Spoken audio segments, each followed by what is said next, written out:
मंत्री पद की शपथ लेंगे। सुबह सुबह कार्यकर्ताओं ने पाग और माला पहनाकर उनका भव्य स्वागत किया है। तस्वीरें आप देख रहे हैं।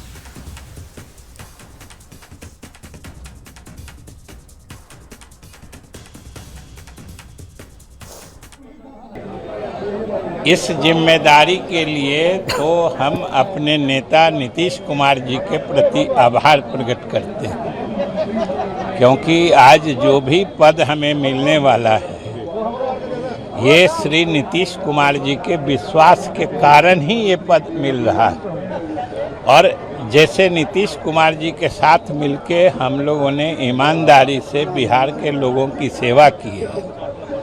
आज नीतीश कुमार जी भले उस पद पर नहीं हैं, लेकिन हमारे नेता वही हैं जरूर। और उनकी लकीर इतनी ज़बरदस्त लकीर है कि उस लकीर का सानी कोई दूसरा नहीं हो सकता है। हम लोग नए मुख्यमंत्री जो बनने वाले हैं, सम्राट जी के नेतृत्व में हम लोग कोशिश करेंगे कि उनके लकीर के साथ चलने की, क्योंकि उन्होंने तो इतनी ज़बरदस्त लकीर खींची है कि वो अद्वितीय है। लेकिन हम लोग ईमानदारी से कोशिश करेंगे नए मुख्यमंत्री जी सम्राट जी के साथ मिलके उस लकीर के साथ चलने की। और चलिए अब आपको सुनवाते कि रामकृपाल यादव ने नई सरकार के गठन को लेकर क्या बातें कही।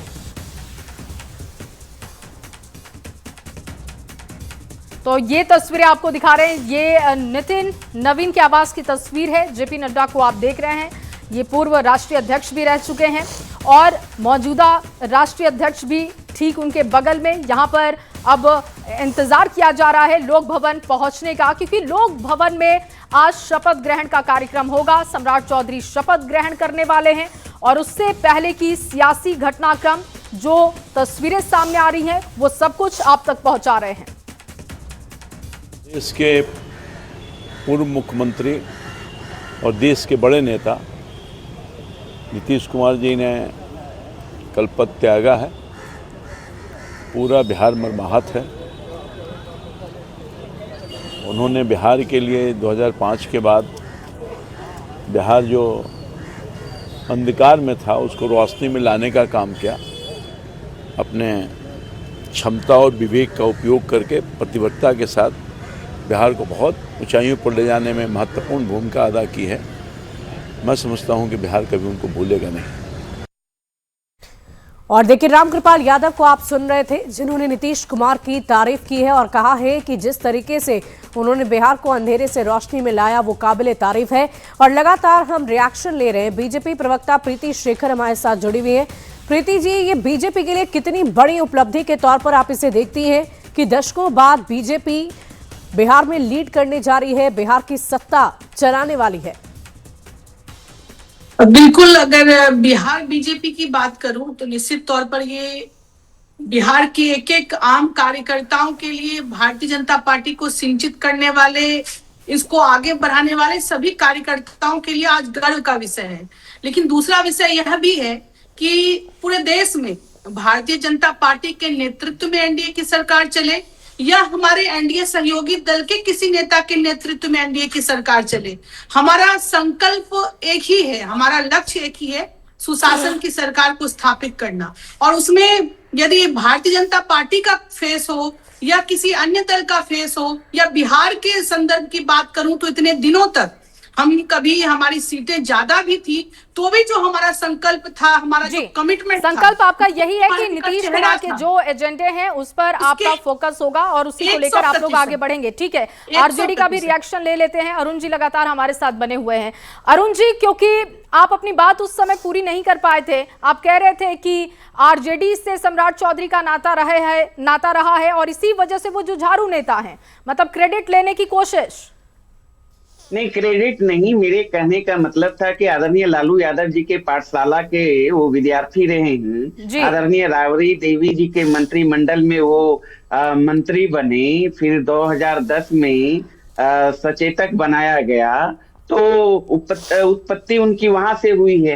अभी हमारी प्रवक्ता जो हैं बीजेपी की बोल रही थी कि ये मुख्यमंत्री के संबंध में, तो ये जनता का चुना हुआ ये मुख्यमंत्री नहीं है, भारतीय जनता पार्टी ने चुना है। दिल्ली में बैठकर 2 गुजराती ने तय किया है। लेकिन गठबंधन की जब सरकार होती है तो बदलाव तो होते हैं, उस बदलाव को जनता एक्सेप्ट करती है, और अगर पसंद नहीं करती तो फिर जीत कर सम्राट चौधरी आते भी नहीं। मैं लौटती हूँ आपके पास।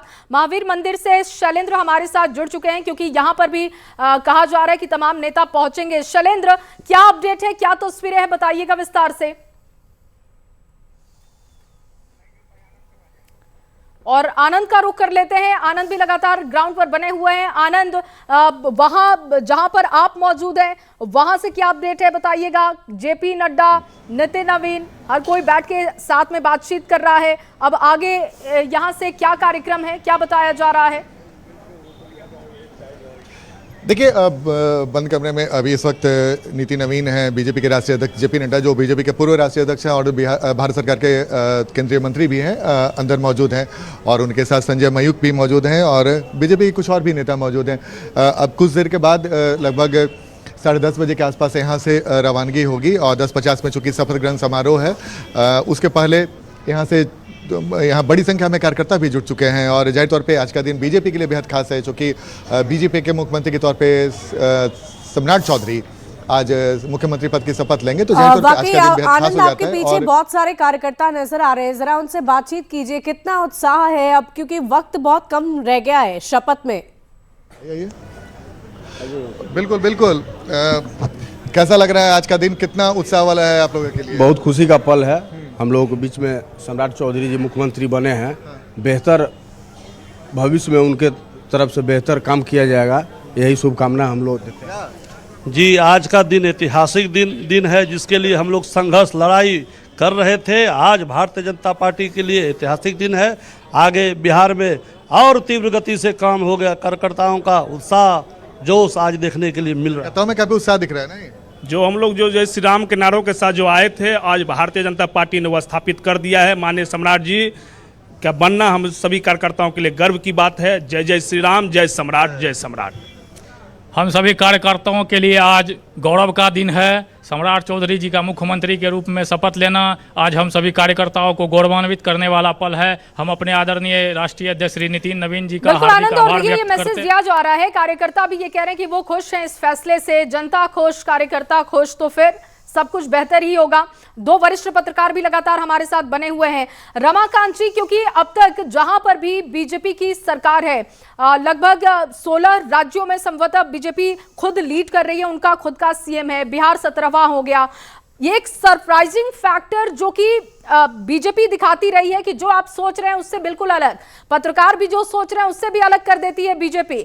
लेकिन बिहार को लेकर ये फॉर्मूला बीजेपी ने नहीं किया, जो हमने सोचा बिल्कुल वही सीएम के तौर पर सामने आ गए। जी बिल्कुल, बिहार संभव भी नहीं था भाजपा के लिए कि वो इनकी इच्छाओं के विपरीत वो जा सके, क्योंकि सम्राट चौधरी जी ने अपने नेतृत्व के साथ में जिस ढंग से भाजपा को संघर्ष में ला करके और सत्ता की ओर ले गए, और सबसे बड़ी बात यह है कि बीजेपी की मुहिम थी कि बिहार में बीजेपी का मुख्यमंत्री हो, वहाँ तक अगर पहुँचे तो बीजेपी भी जानती है कि अगर हम लव कुश से अलग किसी को बनाते हैं तो जिस लव कुश के सहारे राजद सुप्रीमो लालू यादव को नीतीश कुमार जी और भाजपा और दलों ने मिलकर किया था, वो फिर वो संकट की घड़ी आ जाती। इसलिए भी सम्राट चौधरी बहुत ही मुफीद थे आज के वातावरण के लिए, तो इसलिए वो अलग सोच नहीं सकते थे। हालांकि उनके पास बहुत सोचने की बातें थी, ईबीसी, महिला, दलित, बहुत सारे, लेकिन तत्काल ये था कि अगर ऐसा नहीं करते तो हो सकता था कि लव कुश उनसे छिटक जाता। क्योंकि आपको याद होगा जब उन्होंने केवल राज्यसभा जातीय समीकरण का बहुत खास ख्याल रखा गया है, और यही वजह है कि सम्राट चौधरी का चेहरा बतौर सीएम हम बिहार में देख रहे हैं, और एक बड़ी उपलब्धि इसे बीजेपी की तरफ के लिए भी मानी जा सकती है। और देखिए, लगातार न्यूज़ 18 आप तक पल पल की अपडेट पहुंचा रहा है। हमने तमाम अपने वरिष्ठ पत्रकारों से बातचीत की, पार्टी की प्रतिक्रियाएं भी ली, और साथ ही साथ हमारे तमाम संवाददाता लगातार हमारे साथ अलग अलग जगहों से जुड़े हुए हैं, और मेरी सहयोगी लक्ष्मी भी इस वक्त स्टूडियो से हमारे साथ है, आप तक आगे की जानकारी पहुंचाएंगी। और वरिष्ठ पत्रकार के लाल जी हमारे साथ जुड़े हुए हैं। के लाल जी, आज आप इस राजनीतिक बदलाव को किस तरीके से देख रहे हैं? क्योंकि देखिए, लोग कह रहे हैं कि इस तरीके से सत्ता परिवर्तन, कहा जा रहा है कि बिहार में पहली बार ऐसा है जब बीजेपी का सीएम होने वाला है, और राजनीति को इतनी संस्कारी होते हुए पहली बार देखा गया है कि बिहार का सीएम डिप्टी सीएम को अपना पद खुद अपने हाथों से सौंप रहा है। दरअसल ये है कि अब नीतीश कुमार के स्वास्थ्य को लेकर तरह तरह की चर्चा हो रही थी कि वो सरकार चलाने की स्थिति में नहीं है, स्वास्थ्य परमिट नहीं कर रहा है। इसलिए नीतीश कुमार के सामने दो विकल्प थे, एक तो पार्टी को संभालना, जेडीयू को संभालना। तो जेडीयू को संभालने के तौर पे एक तो ये रखे अपने बेटे को एंट्री करवाए पार्टी में, और दूसरी बात ये था कि बीजेपी के खेमे में और जेडीयू के खेमे में कुछ जेडीयू के खेमे के लोग भी जो थे वो बीजेपी के संपर्क में थे।